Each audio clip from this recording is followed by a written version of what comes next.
I would have sued my parents if they had given me names like Lukman, Sherif, Semiu, Mutiu, Monsuru, Kabiru, Nuruddin. You, kí ló ń jẹ́ bẹ́ẹ̀? These names are too heavy for a child to carry. Basira, Morufa, Rofia, Mutia, Adija, Idaya, Kubura, Faida, Fọ́mọ tuntun jòjòló. Imagine I'm in the cycle of my friends who named their child Liam, Imran, Jamal, and they are beckoning on their child. Little Liam, come over here. Little Jamal, chow chow, do. Then me that named my child Basira.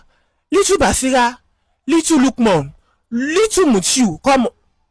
Who sounds colorful. Gen Zs are no longer giving their children the names of their parents and grandparents. They feel these names are associated with older people and the sound patterns are too heavy and traditional. The implication is that these names will go into extinction.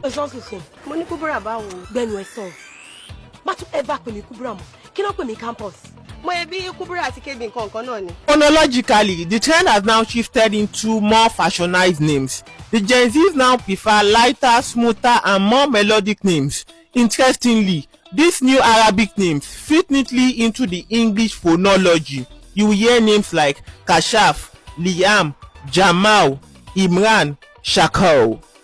If you notice, Gen Zs do not want to associate themselves with these older names. It is not because these names are bad, it is because they want to follow the trend. Even an English Gen Z parent would not like to name his or her child Dorothy or Margaret in this era. And in onomastic research, it has been confirmed that names have a life cycle, and these Arabic names are now in their declining stage. My name is Fawaz Adebayo Ajani. Follow me for more contents like this. Bye.